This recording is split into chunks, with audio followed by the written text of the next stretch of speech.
You ever pull up to a beautiful piece of rural land, get your RV all set up, and then wake up in the middle of the night to the sound of something skittering around inside the walls? Yeah, not a great way to start your morning. Hey, welcome back to the Land Buyer's Guide. I'm your host, Scott Thomas, founder of landparker.com, where we help everyday people get onto rural land with affordable owner financing. And today we're talking about something that comes up a lot when folks start spending real time out in the field: rodents getting into your RV. Now, this isn't a doom and gloom topic.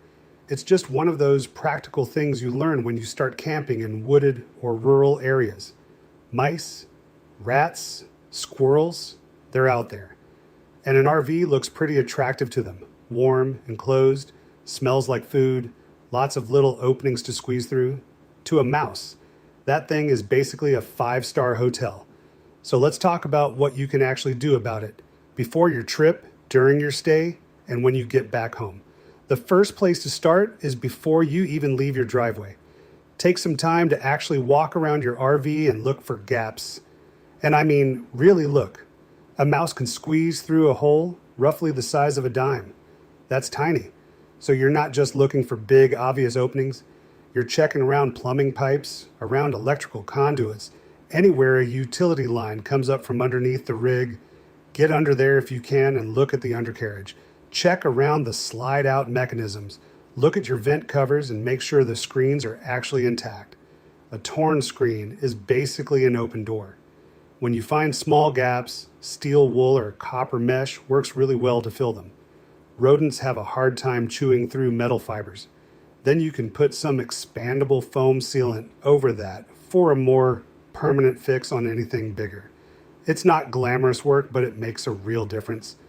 And if your RV's been sitting in storage for a while before you head out, this inspection is even more worth doing. Okay, so once you're out at camp, food is the big one. The smells coming from your kitchen are a major draw for any rodent in the area. And this doesn't mean you have to eat plain crackers and call it roughing it. It just means being a little intentional about how you handle food. Dry goods, flour, rice, oats, anything like that, get them out of the original packaging and into hard-sided containers with tight lids. The thin plastic or paper bags they come in are no match for a determined mouse. Wipe down your counters and stovetop after cooking, especially if you've been working with anything grain-based or strong-smelling. Trash is another thing people overlook. Food scraps sitting in a bag next to your door might as well be a welcome sign. Either toss scraps well away from your camping area or use a container that actually seals shut. And pet food, if you've got a dog or cat with you, don't leave their bowl sitting out overnight. Rodents will go after that just as fast as anything else. A lot of people don't think about that one until it's too late.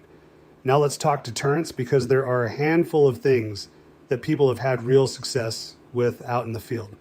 Peppermint oil is probably the most talked about natural option. Rodents are pretty sensitive to strong scents, and peppermint is one they tend to avoid. You just soak some cotton balls in it and tuck them in cabinets under seats, near any entry points you found during your inspection. It's low effort and it doesn't hurt anything. Cedar blocks or sachets work in a similar way. Natural repellent quality, and they actually smell nice inside an enclosed space. Some people also use dryer sheets in corners and storage areas. Results are mixed on that one, but it's easy enough to try.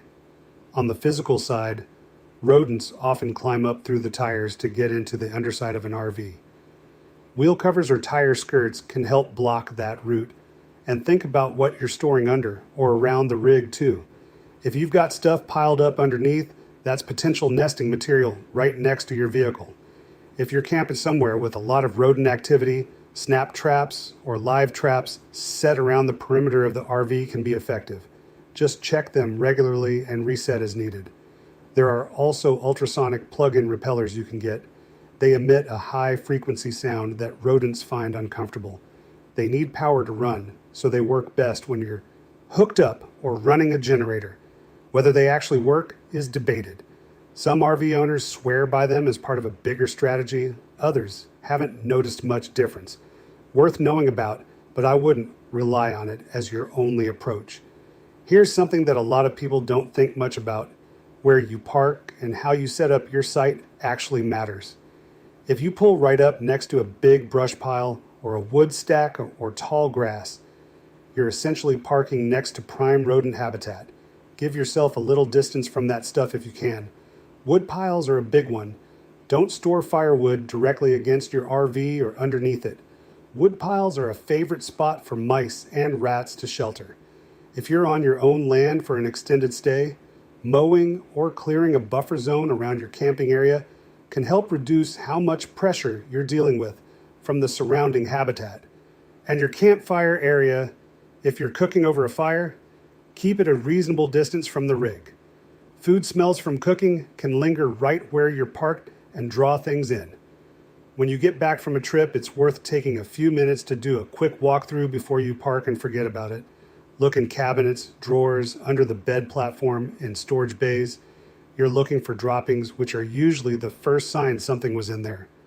Check wiring and hoses for chew marks, especially in the engine compartment if you're in a motorhome. That's where rodent damage gets really expensive. Pull out any food items before you put the RV into storage, even things in sealed containers. Just evaluate what's in there and clear it out, and air the rig out after a trip. Moisture builds up inside, and that over time can attract pests in ways people don't always connect. The big takeaway from all of this is that the people who have the least trouble with rodents out in the field are the ones who make prevention a routine. It's not about being paranoid or spending a ton of money on products. It's just a few minutes of attention before you head out, some basic habits while you're at camp, and a quick check when you get back. That combination keeps most problems from ever getting started. Rodents are just part of spending time in rural and natural environments. That's the honest truth. But it's really manageable once you've got a system, and it's definitely not a reason to avoid the lifestyle. The peace and freedom of being out on your own land is absolutely worth a little preparation. Speaking of land, if you've been thinking about getting your own piece of rural property, I'd love for you to check out what we've got at landparker.com. We specialize in discounted rural vacant land with affordable owner financing. Some properties start with as little as $100 down and $100 a month. No bank needed, no credit check drama, just a straightforward path to getting onto land you actually own. Head over to landparker.com to browse available properties and learn more about how the whole process works. Thanks for listening, and we'll see you on the next one.